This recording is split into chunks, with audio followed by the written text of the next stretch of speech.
has declined to make a last statement. Are you ready to tell him?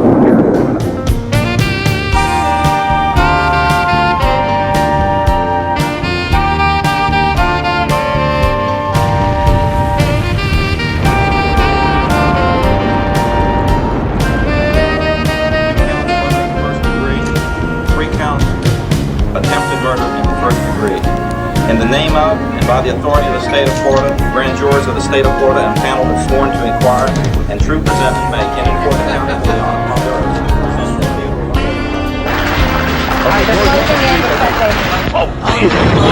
We're going to pull out. We don't know what has just happened right there. It looks like the police have closed in on him. We don't know what exactly has transpired. Born in Palestine, Azzam fought against Israel and against Arab regimes he believed were puppets of the West. Azzam helped transform the war against the Soviets into a full-blown international jihad. The world today is arbitrarily ruled by Jews and Christians. The Americans, the British, and others. And behind them, the fingers of international Jewry. Pakistan was funneling more and more of the CIA's money to the most radical Afghan Muslims. Even then, we had some additional help because a rainstorm came with the fire. That's what I'm having. I think that's where you run over the bridge. Well, I got it. A few remarks. I was very well received by the state. There was two that walked out. Others didn't like it, and they threw their programs out. In the end, it would contribute to the expansion of jihad around the world. We sought to maintain a balance and never allow it to get too far in favor of the fundamentalists. We had really very few illusions. That's not to say that we could have predicted that some of these mujahideen might have turned against the U.S. or the West later on. But as I say, our focus was on hitting and hurting as much as possible the Soviet forces in Afghanistan.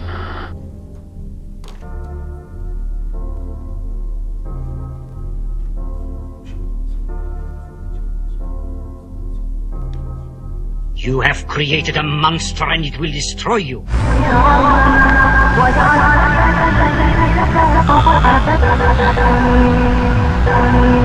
On my orders, the United States military has begun strikes against Al-Qaeda terrorist training camps and military installations of the Taliban regime in Afghanistan. Anti-aircraft tracers streak over the capital city, Kabul. The first wave, 50 Tomahawk cruise missiles like these, fired from U.S. and British ships and submarines. 25 warplanes. If they fund a terrorist, they're a terrorist. If they house terrorists, they're terrorists. I mean, I can't make it any more clearly to other nations around the world. If they develop weapons of mass destruction. Precision-guided weapons, B-52s, B-1s, and these two B-2 stealth bombers.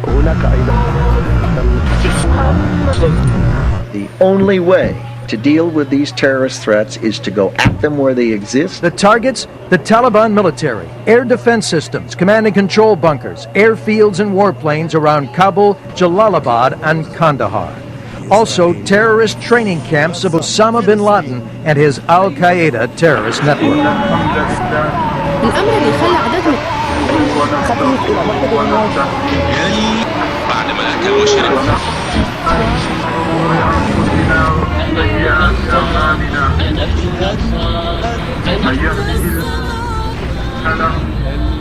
الحمد لله رب العالمين والصلاة والسلام على نبينا محمد وعلى آله وصحبه أجمعين أما بعد أمة المسلمة وأن محمدا عبده ورسوله يا أيها الذين آمنوا اتقوا الله حق تقاته ولا تموتن إلا وأنتم مسلمون قانون السباع إذا لم تكن ذئبا أخذتك الذئاب فمن عز غز ومن يهن يسهل الهوان عليه فلا مكان عندهم لصاحب حق إن كان ضعيفا.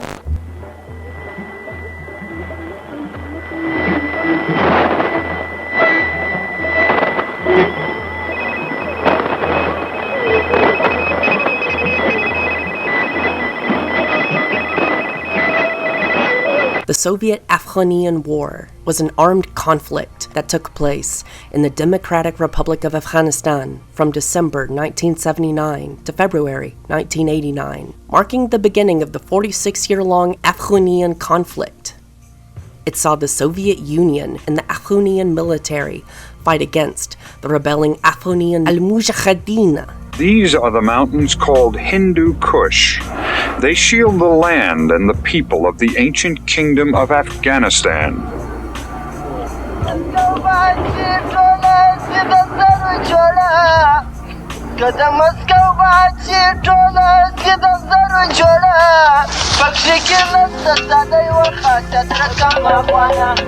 The song of the mountains says, flowers grow where Russians killed our martyrs.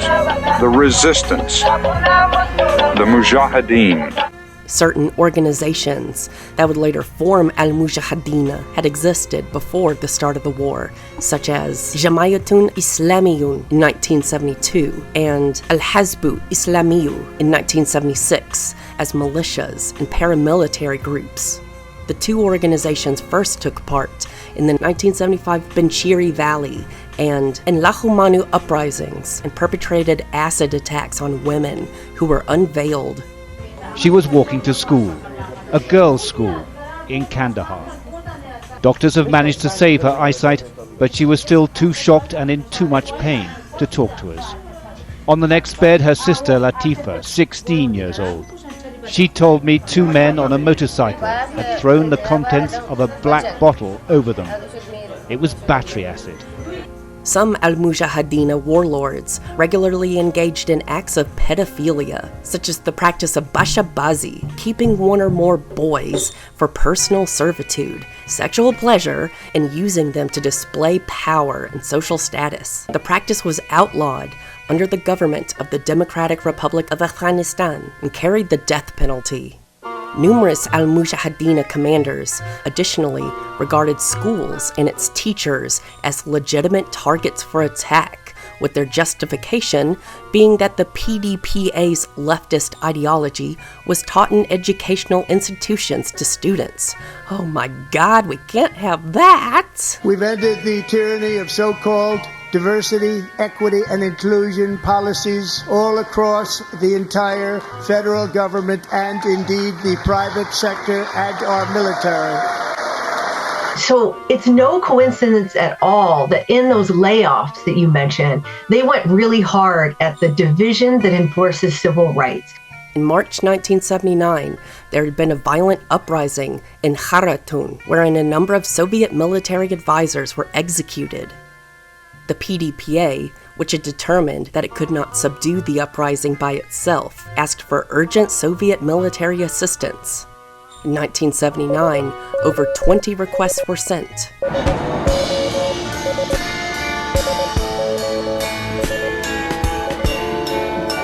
The Afghan communists preached equality between all men and women. They dreamed of a socialist revolution. اون وقت بر ما و ام فکرها و ام سنهای ما بیشتر چی مهم بود؟ مهمی بود که کشور تغییر کنه.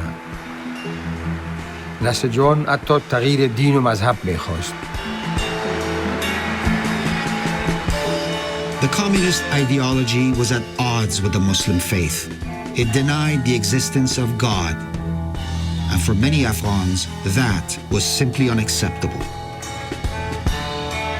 اولین بار است که من حرفی از این قرار میشم که کسی از خدا منکر است و به اثبات ضرورت داره. احساس کردم که کمونیست ها آمدن و ایمان و عقیده ملت ما را نشانه گرفتن. Prayers to Muhammad. Prayers of homage. Prayers for revenge. Revenge against the Soviet infidels.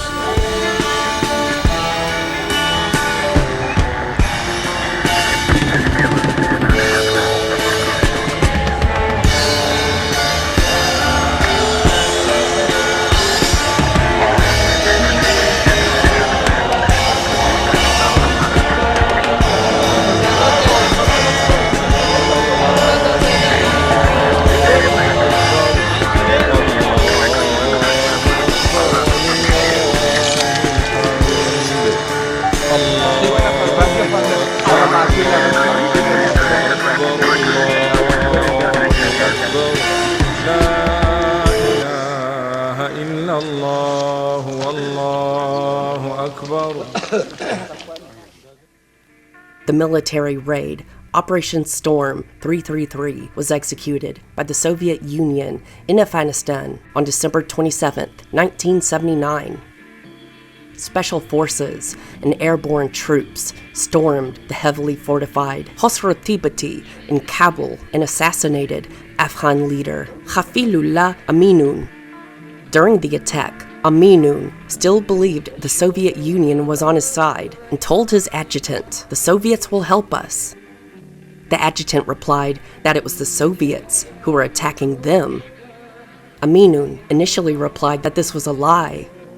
Only after he tried but failed to contact the chief of the general staff, he muttered, "I guessed it, it's all true."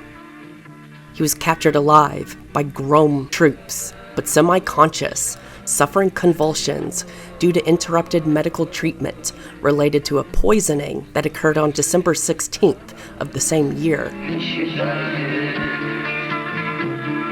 The exact details of his later death have never been confirmed by any eyewitness. The official announcement of his death on Kabul radio, as reported by the New York Times on December 27, 1979, was, quote, "Aminun had been sentenced to death at a revolutionary trial for crimes against the state, and that sentence had been carried out," unquote. The war began when the Soviet military, under the command of Leonid Brezhnev, moved into Afghanistan to support the Afghani administration that had been installed during Operation Storm 333.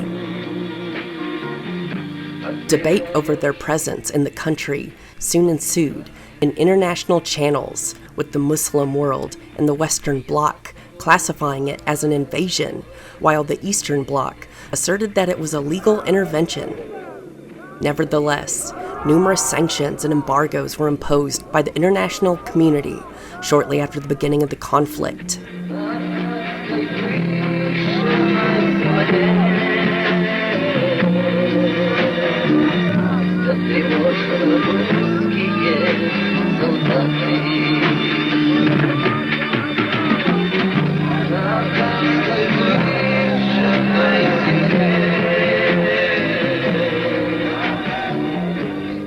Soviet troops occupied Afghanistan's major cities and all main arteries of communication, whereas al-Mujahideen waged guerrilla warfare in small groups across the 80% of the country that was not subject to uncontested Soviet control, almost exclusively comprising the rugged, mountainous terrain of the countryside.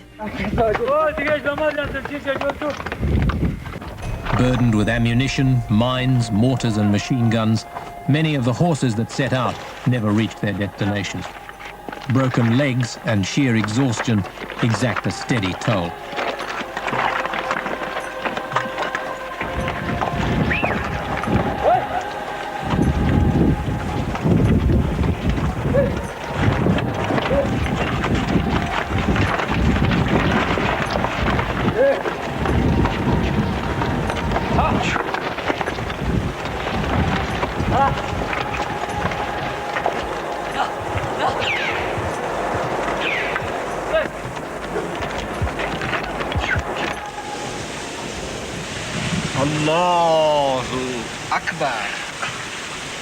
Their feet beyond, bound in makeshift shoes made from tires and cloth, emphasized how crudely provisioned this determined force is in the face of the Soviet military might. Hundreds of feet above them, other men clambered across the mountainside with supplies and messages. With no radios, they bellowed information from one section of the valley to the next.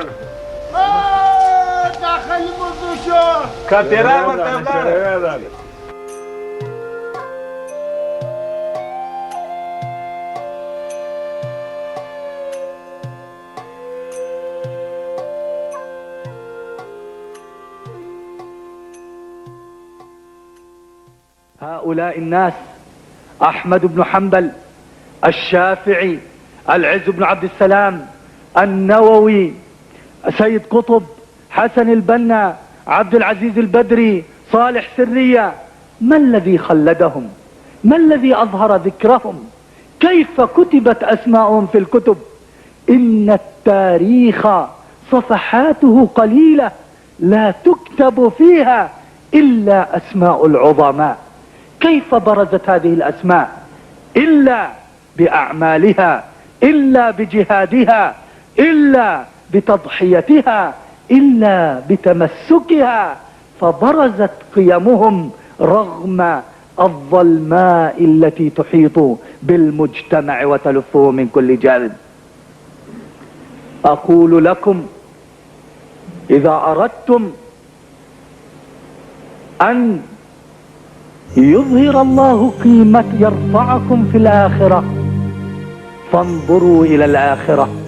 After leaving college in 1979, Osama bin Laden went to Pakistan, joined Abdullah Yusufu Azamun, and used money and machinery from his own construction company to help al-Mujahideen resistance in the Soviet-Afghan war.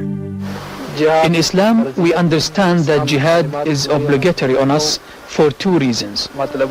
Firstly, when the actions of those in power come between a people and the truth, and build walls between them, deceiving them and making them live in fear. We fight jihad to destroy that power, and then the religion will be for Allah alone.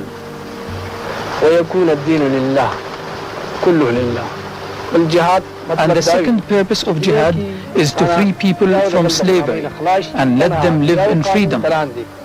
To live under one law that doesn't come from the minds of men, but comes from Allah, the Creator, the King who governs the heavens and the earth.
He later told a journalist, "I felt outraged that an injustice had been committed against the people of Afghanistan."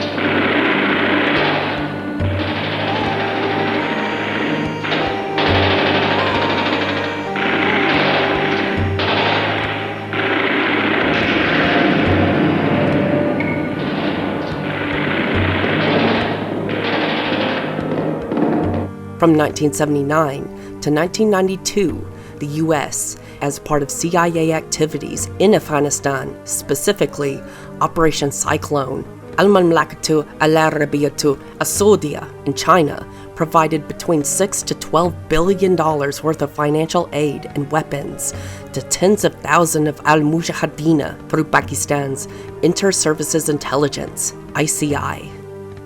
Women also played a part in the Afghan al-Mujahideen, often traveling with them to cook food or wash their clothes, but also taking part in weapons smuggling. There were many female sympathizers who encouraged their husbands, sons, or other male family members to take part in the war against the invaders. However, women in Afghanistan were split between the two sides, with many also supporting the Democratic Republic, where they enjoyed social privileges. Female refugees also created and recited landis, traditional Afghan poems about the war. There's one recorded female al-Mujahideen warlord, Baby Aishat, nicknamed Kiftarun, meaning dove, who operated in Mokotato Bengalan.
The other end that looks dangerously close to where our MBRL was firing. All right, now it's our turn to fire again. Come on, Allah Akbar, son of the bitch. Son of the bitch, Gorbachev. The left-wing regime set about reforming Afghanistan by decree. Land was taken from large owners and handed to the peasants who worked it.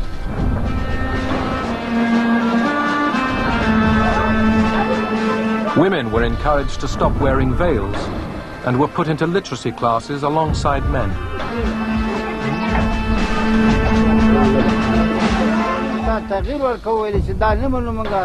The communists were trying to change the law of God. They wanted to destroy Islamic traditions, to rid Afghanistan of poverty and make everyone equal. This is against the law of Islam. God has decided who is rich and who is poor.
Mr. Gorbachev, Rambo. The Afghanistan freedom fighters, this man here, his wife is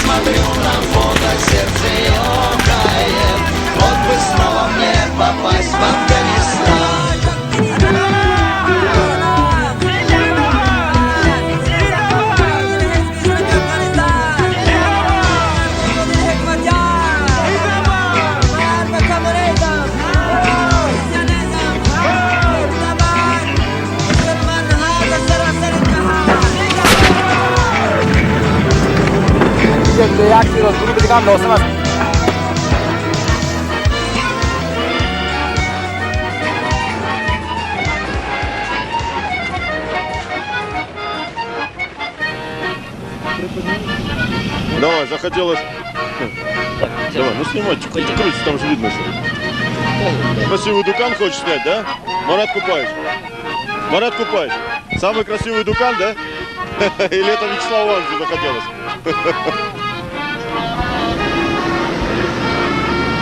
видать, все съели, видимо. За пятницу все съели, в субботу покупают.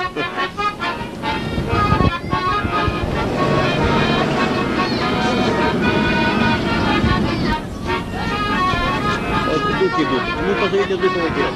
А вот впереди будет.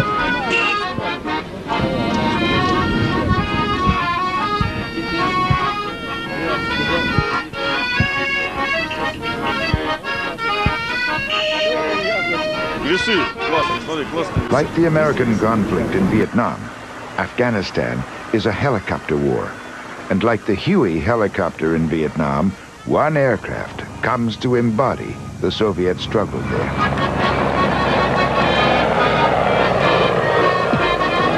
The Mi-24D is powered by twin-turbine 2,200 horsepower engines.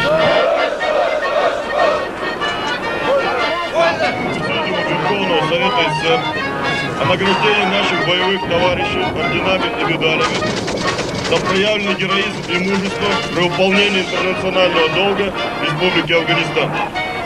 Разрешите мне вручить эти высокие награды и пожелать всем награжденным крепкого здоровья, большого счастья. Most of al-Mujahideen's weapons were of Soviet design. This includes mostly those that were supplied by their funders and smaller numbers that were captured from the Soviet or Afghanian militaries. It was disclosed in 1981 that recoilless rifles, Chinese 83mm, were being used by the resistance. Also in use were Soviet 82mm mortars, British mortars, and Chinese Type 63 mortars. Twin-barreled, Chinese-built Type 58s had been seen in smaller numbers. Lee Enfield rifles, Egyptian-made AKMs, and Chinese-made SKSs were also used by them. Soviet planes dropped small anti-personnel mines on roads and trails.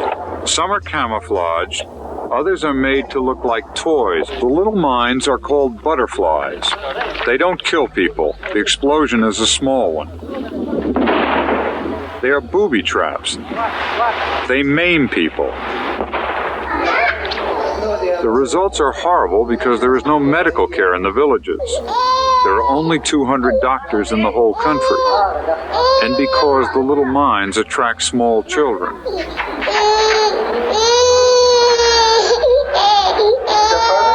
The Mujahideen exist from the help that they get from the local population.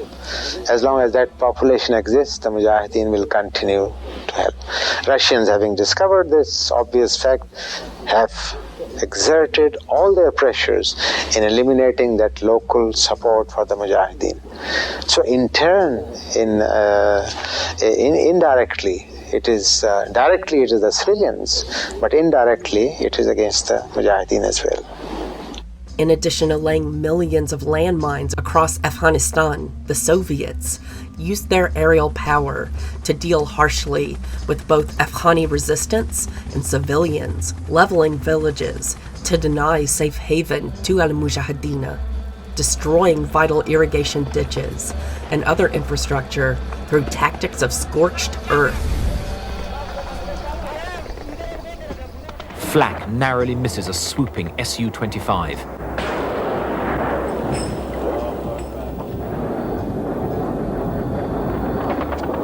Its parachute-retarded anti-personnel bombs seek their target. Flares were released to deflect the British blowpipe missiles that were in use.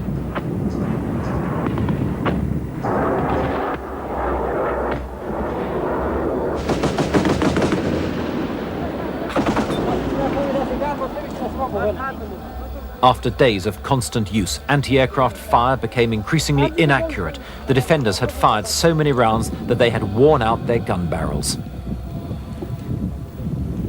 The Soviets said they destroyed over 250 Mujahideen fortifications in 3 weeks of bitter fighting. The Soviet government had initially planned to swiftly secure Afghanistan's towns and road networks, stabilize the PDPA, and withdraw all of their military forces in a span of 6 months to 1 year. However, they were met with fierce resistance from Afghan guerrillas and experienced great operational difficulties on the rugged mountainous terrain. The cry of Allah Akbar, God is great, rouses one from sleep every morning.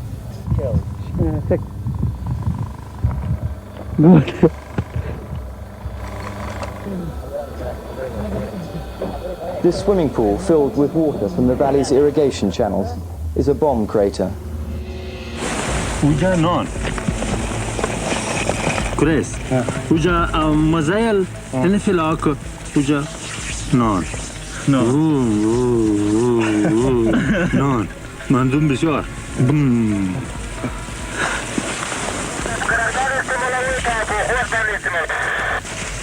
بس کوم مزايل دلته مجبګي یو پټن پیدا کړ په باندې اوس مصروف یم لاس دی کې بعد به بیا خبرې کوو لاس دی کې بعد بله بله دوستا لاس دی کې بعد به بیا خبرې کوو مګي نه یا نه دی یار کې مې بیا یار کو تاسو یا نه دی یار کړی ها بلا وګینو دا ماو چې زپاتې یم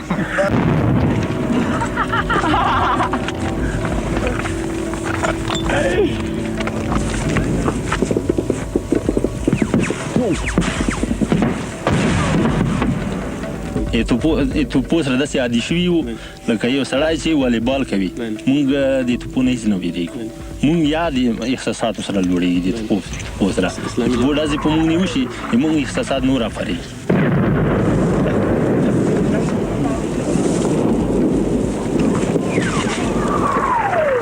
اینا دشمن مروي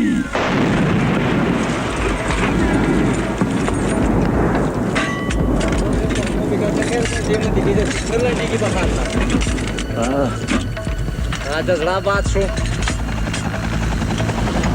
هلیکوپټر پکې کیسه کنه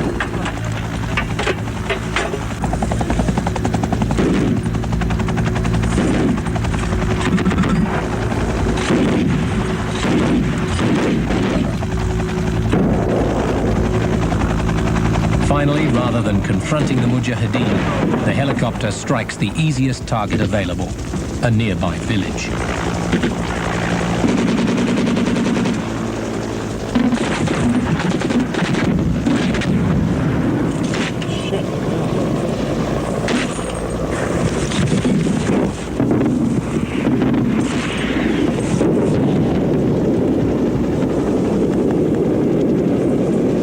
By the mid-1980s, the Soviet military presence in Afghanistan had increased to approximately 115,000 troops, and fighting across the country intensified.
Complication of the war effort gradually inflicted a high cost on the Soviet Union as military, economic, and political resources became increasingly exhausted.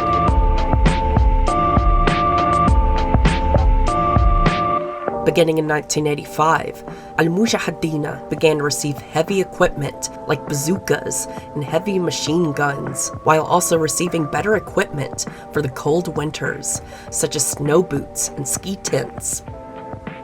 The raised fundings or assistance from the United States, China, and Al-Mamlakatu al-Arabiyyatu al-Saudiyya all contributed to strengthening Al-Mujahideen. The portable surface-to-air Stinger missile was first used by al-Mujahideen in September 1986 and is considered by some to have been a turning point in the war. Some military analysts considered it a game changer, coining the term Stinger effect to describe it. The American Stinger anti-aircraft missile, the weapon most credited with giving the Mujahideen an edge in the war. Just under 2 meters long, it weighs 17 kilos and, despite needing 136 hours training, the rebels soon mastered it.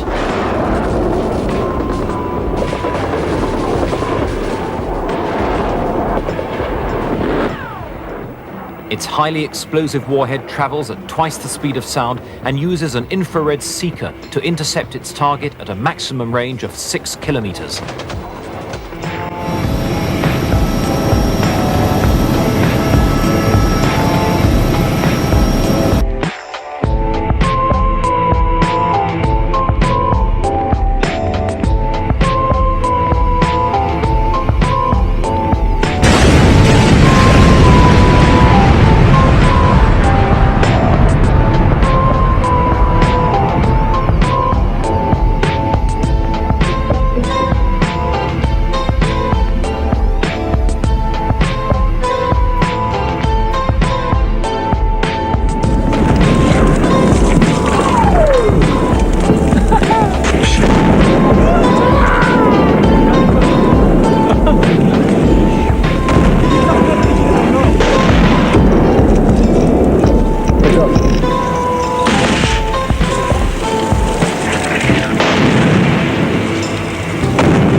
سیدک داشتم درویش انتظار درویش انتظار سیدک داشتم درویش انتظار درویش انتظار یک نون میان کشور دیو دیار ماست دیو دیار ماست در سده تبرت ناکسان شود ناکسان شود در سده تبرت ناکسان شود ناکسان شود تاریخ چرخ منتظر یادگار ماست یادگار ماست تاریخ چرخ منتظر یادگار ماست یادگار ماست وقت جهاد آمد و حیام کارزار حیام کارزار وقت جهاد آمد و حیام کارزار حیام کارزار تیر و کمان کشید که دشمن شکار ماست دشمن شکار ماست تزدان و دین غیرت اسلام یار ماست اسلام یار ماست نعره تکبیر نعره تکبیر نعره تکبیر. In mid-1987, reformist Soviet leader Mikhail Gorbachev announced that the Soviet military would begin a complete withdrawal from Afghanistan. The final wave of disengagement was initiated on May 15, 1988, and on February 15, 1989, the last Soviet military column occupying Afghanistan crossed into the Uzbek SSR. Сперва из бура он стрелял, он испытание проходил, и автомату черный скал главарь при всех ему вручил и перстень талисман, и так сказал ему при всех: Аллах почти гарант, он принесет тебе успех. И перстником душа жива, прими его как высший дар.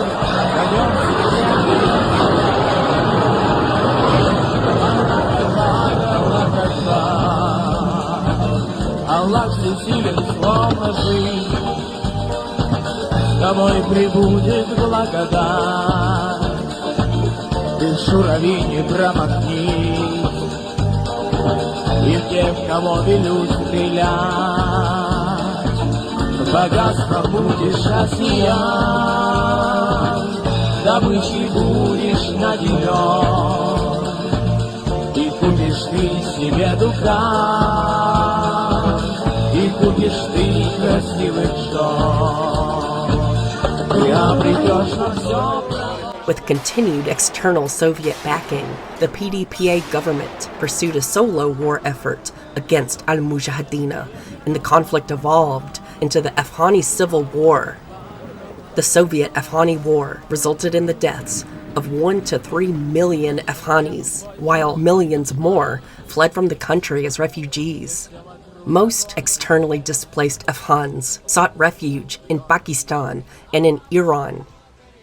The decade-long confrontation between al-Mujahideen and the Soviet and Afghani militaries inflicted grave destruction throughout Afghanistan, and has also been cited by scholars as a significant factor that contributed to the dissolution of the Soviet Union in 1991.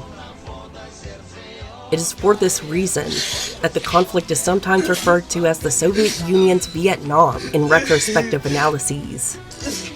Following the dissolution of the Soviet Union, all support to the Democratic Republic was pulled, leading to the toppling of the government at the hands of al-Mujahideen in 1992.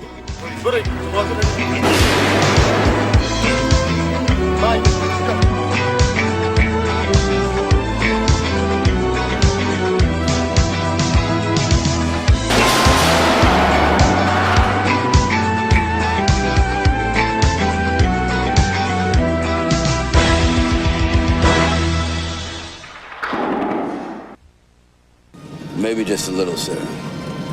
Just a little.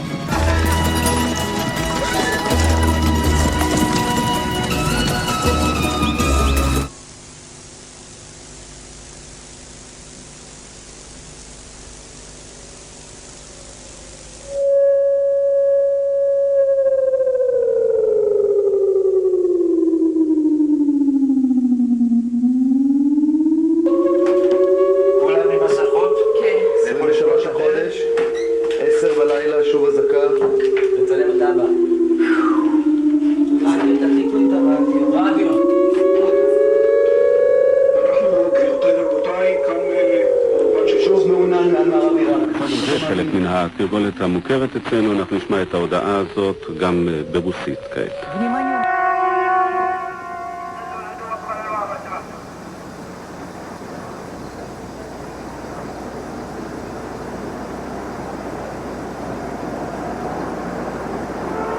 Overhead, there goes one. That's a missile coming in. See it?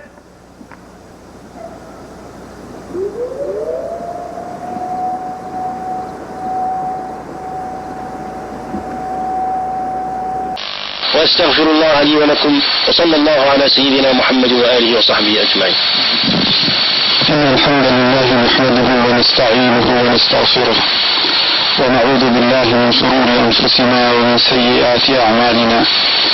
من يهده الله فلا مضل له ومن يضلل فلا هادي له وأشهد أن لا إله إلا الله وحده لا شريك له وأشهد أن محمدا عبده ورسوله.